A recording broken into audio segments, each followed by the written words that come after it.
In this lecture, we're going to talk about Janbu's chart solutions for slope stability. Back before computers became so readily available, these chart solutions were a really valuable resource to solve factors of safety for slopes. And the way that Janbu developed these solutions was to run a whole bunch of calculations and then summarize them into charts that were dimensionless and pretty easy for people to use. And so it's good to go through these just so you're aware of them. If you ever had to do a quick calculation in the field when you were away from your computer, the charts might be really helpful. This particular PDF file is from the appendix of the Soil Strength and Slope Stability book, the first edition. It's in the second edition too, so you should be able to easily find it, and it's uploaded to the course website. Okay, so let's take a look at these charts. What you have here is a stability number on the y-axis, and then the slope angle on the x-axis, and in this case, slope angle is increasing from right to left, which is a little bit different from what we might usually do. We might usually have 0 over here and go up to 90 degrees over there. And then there are 3 different line types. So there are toe circles, which is a solid line that goes right there. There's only one toe circle line. And what that means is that the circle goes through the toe of the slope, and then, it has some geometry there. So the reason there's only one line is that there's only one critical circle that's going to go through the toe of that slope, right? It's not a big mystery here. And then there are other kinds of failures that might happen. There are slope circles, and that's where the failure surface daylights through the face of the slope rather than going through the toe. And then there are deep circles, and that's down here where the failure surface daylights beyond the toe of the slope. And you might get a slope circle if you have like a really stiff layer right at the bottom of your slope, and just the failure surface isn't going to cut that deep. Most of the time for soils with phi equals 0, notice that these charts are for soils with phi equals 0. So this is for undrained loading. Most of the time you're going to get a deep circle, right? And that's going to be this one down here.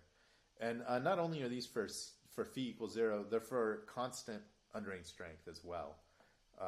And so that's an issue to think about, right? If you have a clay with constant undrained shear strength, that kind of, I guess you have to think about what is the definition of a uniform clay layer.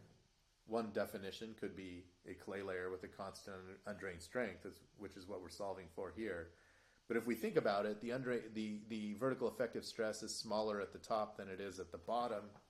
We know that the shear strength normalizes with effective stress. So we would expect a higher undrained shear strength down here than up there.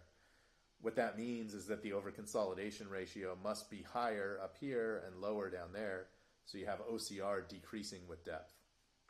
It turns out there's no way to have a uniform clay layer where the undrained strength and the overconsolidation ratio are both constant with depth, so you have to pick one or the other. In this case, we're picking constant undrained strength. Sometimes that matches a field loading condition pretty well, sometimes it doesn't, so you should be aware of that. If you do have a case where undrained strength varies with depth, you should use a computer program to solve for the factor of safety.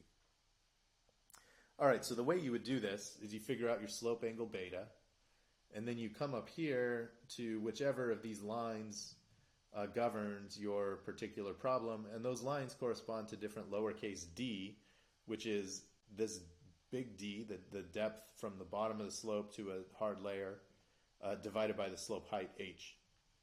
So if you have D equals 0, that would correspond to the slope circle condition where the hard layer is right at the bottom of the slope. And you can see that in order to have a toe circle, you would have to have D a little bit below there, and that's why you have this one line going right through, and it divides the slope circle region from the deep circle region. As soon as you get below that depth, you would transition from a toe circle to a deep circle. All right, so you come up here, you figure out which line you're on, then you come over here and you read off this n sub 0 number, which is the stability number. Then you can calculate your factor of safety just using this equation in there. Factor of safety is equal to the stability number times the constant undrained strength divided by this piece of D parameter, which is a loading parameter. So basically, if your loading parameter gets big, your factor of safety gets small. And in this case, it's gamma H, which is basically the vertical total stress induced by the slope at the bottom, at the elevation of the toe of the slope. And then you can have a surcharge, and you can have some ponded water, and we'll talk about those in just a second. And then there are also some correction factors. So there's a correction factor for surcharge, for ponded water, and for tension cracks. So before we get to that stuff, let's just talk about this equation, right? You get your N0, you plug it in, you calculate P sub D, and then you've got your factor of safety, and it's really easy. And where you fall will tell you what kind of circle you have. You know, if you're on these long dashed lines down here, you have a deep circle. If you're on the small dotted lines up here, you have a slope circle. And if you happen to be right on the line, that means you have a toe circle. Then what you can do is come down to these charts just below and figure out where is the center of that circle. So this one tells you the dimensionless x coordinate. So here's slope, angle, and then it's almost the same for d equals infinity as it is for d equals 0. So they only drew 2 lines in this particular chart. And that tells you how far from the toe of the slope you need to go to get to the center of the circle. And this big x sub 0 is the actual distance in units of length. This little x sub 0 is dimensionless, so you have to multiply it by h. And then similarly, you can find the height to the center point of the circle using this chart over here. Now, you might be wondering, why would I want to do that? I've already solved for the factor of safety. Isn't that the only thing that matters, right? We have to show that the factor of safety is 1.5 or something like that. Well, it turns out that that's not the only thing that matters. That may be the only thing you need to provide as a geotechnical engineer to get your design approved. But you should also care about how much soil might be involved in a failure. If you're going to get a really big, deep circle down here, and then there might be some infrastructure over there, and you've just built this slope, and you're now impacting other people's property, that could result in lawsuits. If it's going to be a very shallow slope right there, then it's maybe not such a big deal, right? A little bit of failure. The consequences aren't as big. So always find the center of your circle, draw the failure surface, and just look at it. See whether it's encroaching into other property beyond the profile of your site. Is it going to be problematic for utilities? All kinds of things come up. So it's always good to draw the circle. Let's talk about some of these correction factors now. So first, a lot of the time for transportation projects in particular, there might be a surcharge on top of an embankment and like a live load from traffic. So we would want to calculate Q over gamma H, and then we can come in here and figure out our mu sub Q correction factor depending on the slope angle beta. And mu sub Q is going to be smaller than or equal to 1. Well, let's look at what impact that has on our factor of safety. So if mu sub Q is less than 1, that's going to make P sub D bigger. And then P sub D is our loading parameter, right? So you could think of P sub D as being a load. If the load gets bigger, it's in the bottom of this equation here, so the factor of safety gets smaller. Okay, and this one up here is for toe and slope circles. This one down here is for deep circles. So again, you have to know what kind of circle you have in order to figure out which correction factor to apply for surcharge loading. Okay, and then this one right here is for ponded water. If you have a reservoir or water pushing up against your slope, that does apply pressures on the slope that have to be accounted for in computing its factor of safety. These charts are doing 2 things. They're solving, for phi equals 0, which is what we're solving, we only need to worry about this h sub w side. We don't need to worry about where the water level is inside the slope. So when we get to phi greater than 0, we'll have an h prime term, which is the water table in the slope. Right now, we're only worried about how much resistance is provided by the water that's ponded up against the slope. So you would calculate HW over H. It's going to be somewhere from 0 to 1. And then you would come along here and get the mu W term that would go into your calculation. Now let's go back up to our equation and see how this is going to affect factor of safety. So mu W is going to be less than 1. gamma W times HW is going to be bigger than 1, but then there's a negative sign on it. So you're actually subtracting gamma W HW from the load. The net effect is going to be that P sub D will decrease. So having ponded water actually provides a stabilizing effect for your slope. Now that's if you have a constant undrained strength and the undrained strength is not influenced by the position of that water table. That might not be very realistic. If you have water that raises up, the effective stress goes down and your undrained strength will go down. So that might also affect your factor of safety. So the influence of water, if the undrained strength is the same, is that your factor of safety will increase. If that presence of water decreases your undrained strength, then your factor of safety might go down. Okay, and then there's a tension crack correction as well.